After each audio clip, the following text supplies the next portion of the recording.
A trajetória do mercado não é a trajetória do investidor. Igual a trajetória do fundo de investimento Peter Lynch, não é a trajetória do cotista. Então não adianta você escolher um veículo que é um baita vencedor no longo prazo se você não conseguir se manter investidor por esse longo prazo. E esse é um ponto muito importante. A gente até fez um episódio lá no Sócio, Psicologia Financeira, do Morgan Housel. Lá ele conta a história de um cara que era faxineiro e frentista nos Estados Unidos. Se o pessoal for buscar na Wikipedia, James Reed, vai aparecer lá, que era um filantropo, faxineiro e frentista americano. Porque apesar de ser faxineiro, esse cara começou a investiu durante muito tempo e morreu com 92 anos. Na época ele tinha 8 milhões de dólares de patrimônio. Ele deixou uma parte para enteados, uma parte para a biblioteca da cidade, outra para um hospital. E aí foram procurar porque esse cara tinha 8 milhões. Será que ele ganhou na loteria, não contou para ninguém? Aí foram ver, não. Ele só investiu durante muito e muito tempo, mostrando o quanto comportamental é importante. Porque várias outras pessoas teriam habilidades técnicas para investir melhor do que ele. Morgan Housel, ele brilhantemente compara o James Reed com um cara chamado Richard Fusconi, que era um cara que era um executivo, saiu na Forbes, tinha formação nas universidades da Ivy League americana. Ficou muito rico esse cara, só que ele quebrou em 2008. Por quê? Ele tinha a parte técnica.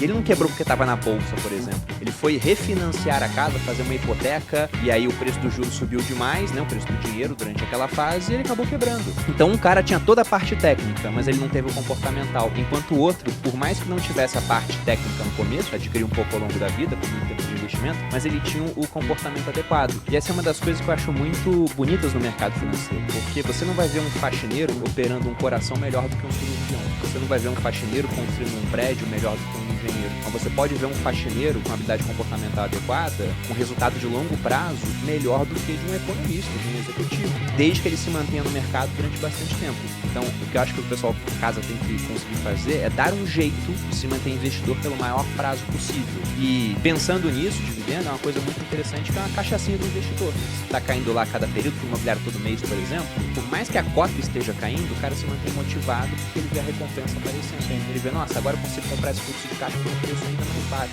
Isso mantém um cara investidor por longo prazo. Hoje a galera, eu acho que ela não consegue ter o racional de investir o dinheiro e ganhar seu dividendo porque ela tem uma cabeça talvez muito consumista. Às vezes ela quer a satisfação de comprar alguma coisa. Se pega aquele livro O Poder do Hábito, do Charles Duhigg, ele fala que você não consegue acabar com o hábito.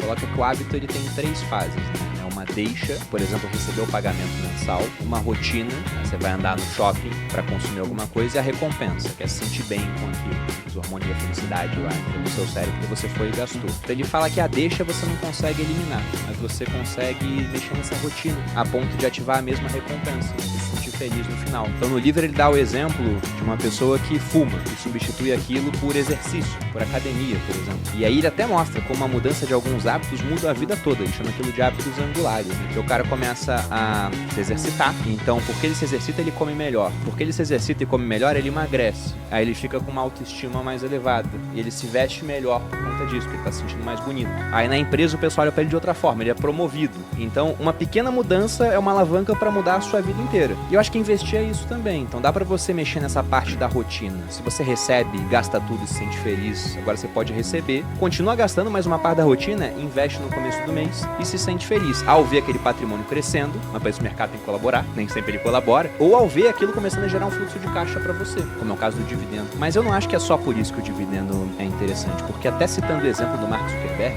será que ele teria enfiado bilhões de dólares no metaverso se ele tivesse menos dinheiro em caixa? Porque o Peter Lynch fala isso, ele fala que a empresa que tem muito dinheiro tem uma tendência muito grande a desperdiçar esse dinheiro. Nós já fizemos isso aqui. Se a gente tivesse menos dinheiro, teria feito menos projetos errados às vezes.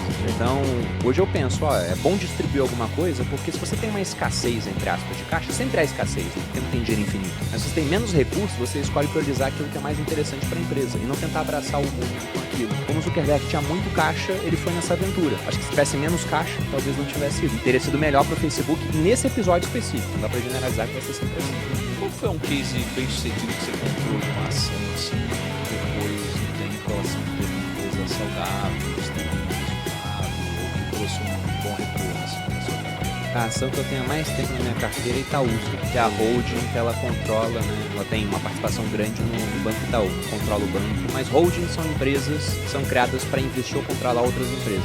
E aí, se não me engano, na década de 50, a família criadora do Itaú viu no Setúbal. Nossa, o Itaú é uma máquina.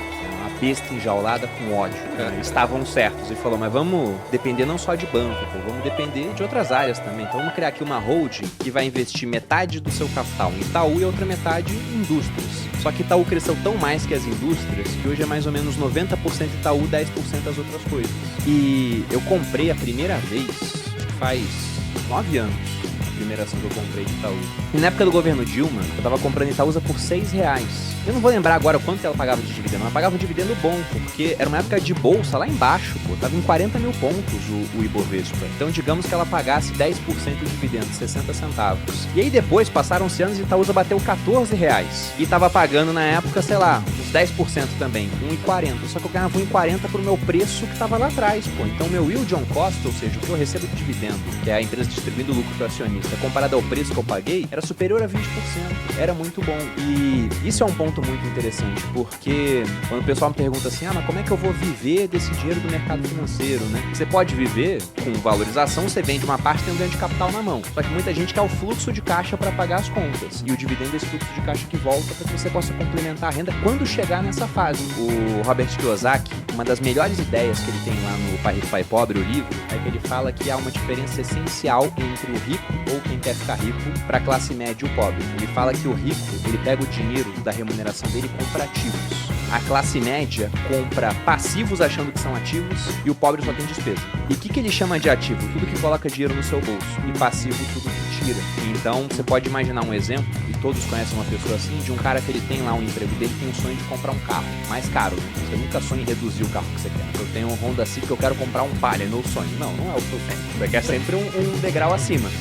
Então você trabalha mais, você poupa mais para comprar o carro mais caro. Só que o carro mais caro, ele tem um IPVA mais caro, ele tem um seguro mais caro, ele tem a manutenção mais cara.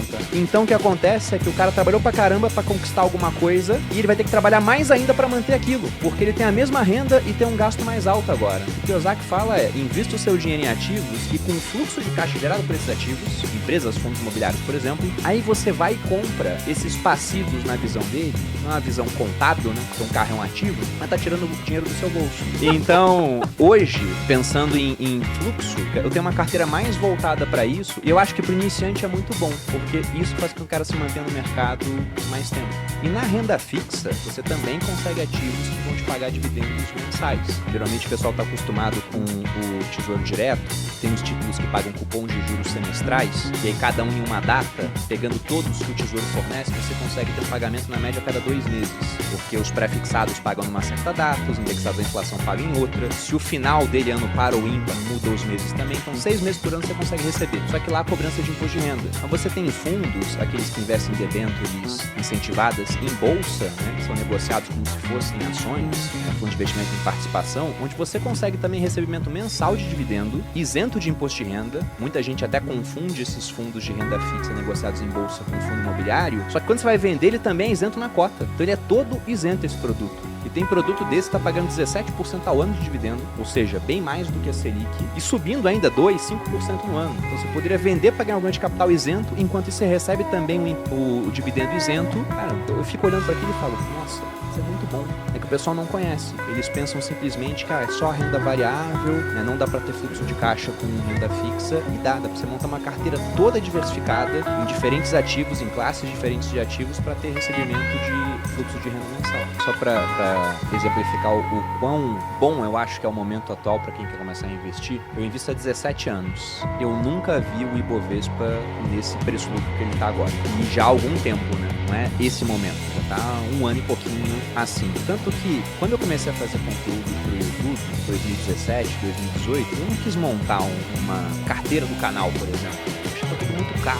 Você não encontrava uma empresa negociando a 3 vezes o lucro, a 5 vezes o lucro, a 70% do valor patrimonial. Não tinha isso, não existia empresa assim. Você pagava 15 vezes o lucro e estava legal, porque as outras estavam a 40.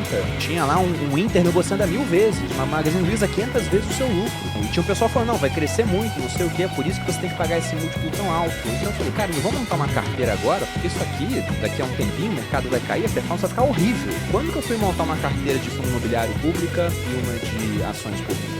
Agora, porque eu não sou trouxa. Eu tô montando agora por quê? Porque agora eu sei sei que a fotografia vai ficar bonita no longo prazo. Pode até demorar a subir, mas como diz o Howard Marks, né, você não fica rico comprando coisas boas, você fica rico comprando bem as coisas. A gente tá no momento de comprar bem as coisas, porque tá tudo, aqui no Brasil a gente tá ridiculamente barato, a gente tá precificado pro país acabar. Então basta que o governo, ele pode ser ruim o governo, mas se não for tão ruim quanto estão achando que vai ser, cara, a gente vai ter que subir alguma hora. E esse juro do tamanho que tá, uma hora vai ter que cair também, senão a dívida pública vai pra luz.